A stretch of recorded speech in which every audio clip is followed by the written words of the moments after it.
ஹாலிவுட்லலாம் போய் நடிக்க தெரியும், இங்கே லோக்கலில் உட்காந்து ஒழுங்காக நடிக்க தெரியாதா?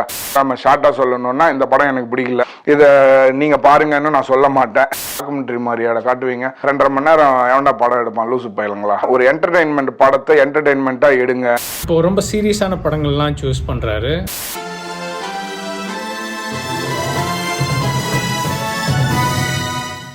வணக்கம், இது ரிவ்யூ பெட்டி. நான் பார்கோ கேசவன். தனுஷ் நடிச்சு வெளியே வந்திருக்கிற கரை படத்தோட ரிவ்யூ பார்க்க போறோம். இந்த படம் ரிலீஸ் ஆன முதல் நாள் பார்க்கணுன்னு வெட்னஸ்டே அன்னைக்கு இங்கே டிக்கெட் புக் பண்ணியிருந்தேன். சம்ஹவ் அந்த ஷோ வந்து கேன்சல் பண்ணி விட்டாங்க. ஸோ ஒரு நாள் தள்ளி தேர்ஸ்டே அன்னைக்கு பார்த்துட்டு வந்தேன் இந்த படம். இந்த படம் எப்படி இருந்தது, இதோட கதை என்ன அப்படின்னு பார்த்தோன்னா, இந்த படத்தை டைரக்ட் பண்ணியிருந்தது வந்து விக்னேஷ் ராஜா அப்படின்ட்டு இந்த போர் தொழில் படம் எடுத்தவர். ஸோ அவரோட ஐ திங்க் 2வது படம்னு நினைக்கிறேன். இது போர் தொழிலும் தேட்டரில் பார்த்துருந்தேன், ரொம்ப நல்ல படம். ஸோ தனுஷ் நடிச்சு இந்த படம் வெளியே வந்திருக்க மமிதா, கேஎஸ் ரவிக்குமார் அப்படின்ட்டு, அப்புறமா மலையாளம் ஆக்டர் ஒருத்தர் சூரஜ் அப்படின்னு ஒருத்தர், நிறைய படத்தில் பார்த்துருப்போம், அவர் ஃபேஸும் நல்லா தெரியும். ஸோ அவர் வந்து நடிச்சிருக்காரு அப்படின்ட்டு பல பேர் நடிச்சாங்க. ஜெயராம் அப்படின்னு எல்லாம் உண்டு. ஜிவி பிரகாஷ் இந்த படத்துக்கு வந்து மியூசிக். சரி, ஒரு தடவை ட்ரெய்லர் பார்த்தேன், ரொம்ப நாள் ஆச்சு ஒரு தமிழ் படம் பார்த்துங்கிற மாதிரி ஒரு ஃபீலிங் இருந்தது அப்படின்ட்டு.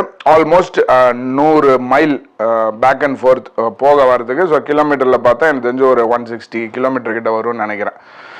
ஸோ ஒரு தமிழ் படம் பார்க்கணும் அப்படின்றதுனா போயிட்டு வர தூரம். பொதுவாக இந்த தூரத்தில் போனால் தான் தமிழ் படம்லாம் இங்கே ஓடும், நியூ ஜெர்சியில். ஸோ அதனால் அவ்வளோ தூரம் போய் பார்த்துட்டு வந்தேன் இந்த படம்.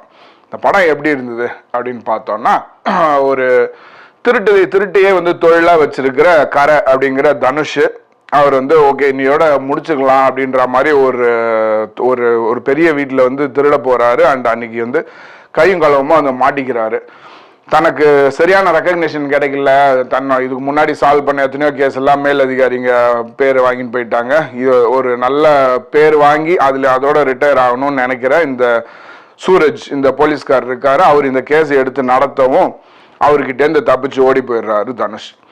இதுக்கப்புறமா ஏதாவது திருட்டு தொழிலே வேணாம், இதை விட்டுட்டு ஏதாவது சொந்தமாக தொழில் பண்ணலாம் அப்படின்னு நினச்சி தன்னோட அப்பா கிட்ட சும்மா ஒரு நிலத்தை விற்று அதில் கொஞ்சம் ஒரு பகுதி கொடுங்க, கடை வச்சுக்க சம்பாதிச்சுக்கிறேன் அப்படின்ற மாதிரி அந்த இட்லி கடை ரேஞ்சுக்கு நான் ஒரு சாப்பாடு கடை வச்சுக்கிறேங்கிற ரேஞ்சுக்கு இருக்காரு. பட் அப்படி போனவருக்கு, அப்பா கிட்ட நிலத்தை கேட்க போனவருக்கு ஒரு ட்விஸ்ட் ஒன்று தெரிய வருது.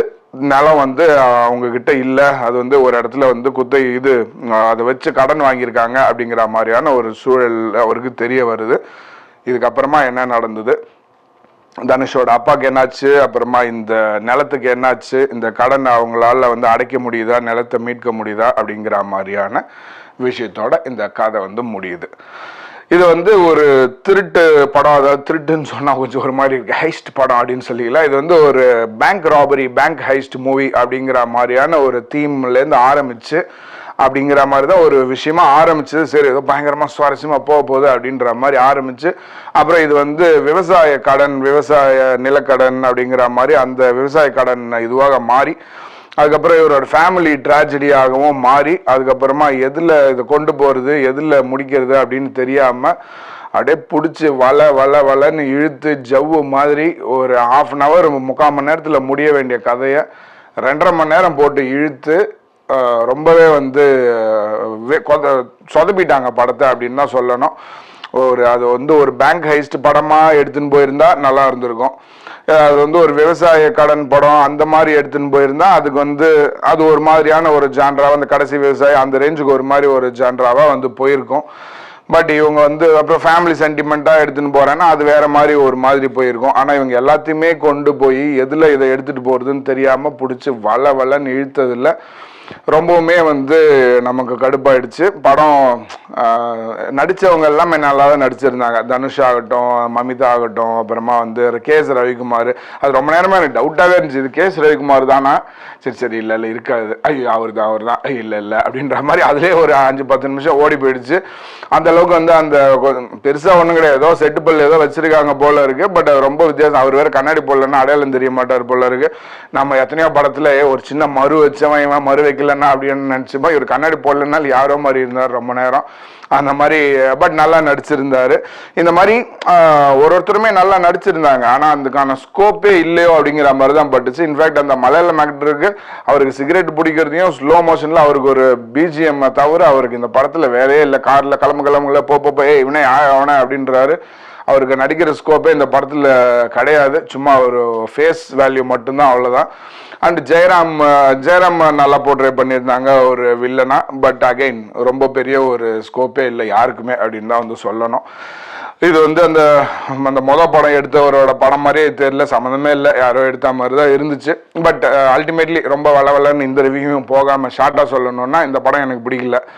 இதை நீங்கள் பாருங்கன்னு நான் சொல்ல மாட்டேன், இதை ஓடிடியில் பார்த்துருங்கன்னு சொல்ல மாட்டேன். ஏன்னா அதுக்குமே வந்து ரொம்ப மொக்க அப்படின்னு தான் வந்து பட்டுச்சு. பட் விஷயம் என்னன்னா, அந்த தனுஷ் வந்து இப்போ தனுஷ் நடிச்சு நான் கடைசியாக பார்த்ததே வட சென்னை தான். அதுக்கப்புறமா அந்த எத்தனையோ வந்துச்சு, அது ஸ்டேட் அவார்டு நேஷனல் அந்த மாதிரிலாம் வாங்கினாலும் நான் பார்க்கல. எப்படின்னா பார்க்கணுன்ற ஃபீலே வரல. இந்த அசுரன் ஆகட்டும், குபேரன் ஆகட்டும், அப்புறமா இந்த மாதிரிலாம் ஒரு 4-5 பேரில் வந்து கர்ணன் அப்படின்னு என்னென்னமோ பேர்லலாம் வந்தது இல்லையா. படம் எப்படி வேணா இருந்துட்டு போட்டு எனக்கு பார்க்க தோணலை, பார்க்க பிடிக்கல. நம்ம படம் வந்து இப்போ இந்த ரிவ்யூ ஆரம்பிக்கிறதுக்கு முன்னாடி அந்த 100 மைல் 160 கிலோமீட்டர் இதெல்லாம் சொன்னதுக்கு எதுக்கு அப்படின்னா, அட்லீஸ்ட் இங்கே வெளிநாட்டில் தமிழ்நாடு தவிர வெளியே இருக்கிறவங்க நம்ம ஊர் படத்தை போய் பார்க்கணும், ஒரு ஜாலியாக ஒரு 2.5 மணி நேரம் என்டர்டெயின்மெண்ட்டாக இருந்து என்டர்டெயின்மெண்ட்டை பார்த்து என்ஜாய் பண்ணிட்டு வரணும் அப்படின்ட்டு ஒரு என்டர்டெயின்மெண்ட்டுக்காக போகிறோம். அங்கே போயிட்டு உட்காந்து மூக்கு சிந்திட்டு உட்காடுற மாதிரி, நெஞ்சை புழிகிற மாதிரி உட்காந்து மூக்கில் பஞ்சு முதற்கொண்டு ஒரு டெத்து சீனில் க்ளோஸ்அப் பண்ணி காமிக்கிறதுக்காக நாங்கள் போய் ஸ்க்ரீனில் பார்க்க போகிறோம். எடுத்தமா ஒரு டெத்து, ஒரு ட்ராஜிக் சீனாக ஒரு விஷயமா ஒரு 5 நிமிஷம் மிஞ்சி போனால் ஒரு 10 நிமிஷத்தில் முடிக்காமல் ஒரு படம் முழுக்க டாக்குமெண்ட்ரி மாதிரி காட்டுவீங்க. செம்ம காண்டாயிடுச்சு அதெல்லாம் பார்த்து. ஸோ இன்ஃபேக்ட் அதுக்காகவே எனக்கு இந்த படம் பிடிக்கலன்னு சொல்லணும். பிடிச்சி ஜவ்வு மிட்டாய் மாதிரி ஒரு டெத்தை வச்சு 2.5 மணி நேரம் எவன்டா படம் எடுப்பான் லூசு பயிலுங்களா அப்படின்னு தான் எனக்கு வந்து பட்டுச்சு. ஸோ பட் விஷயம் என்னன்னா, ஒரு என்டர்டெயின்மெண்ட் படத்தை என்டர்டெயின்மெண்ட்டாக எடுங்க.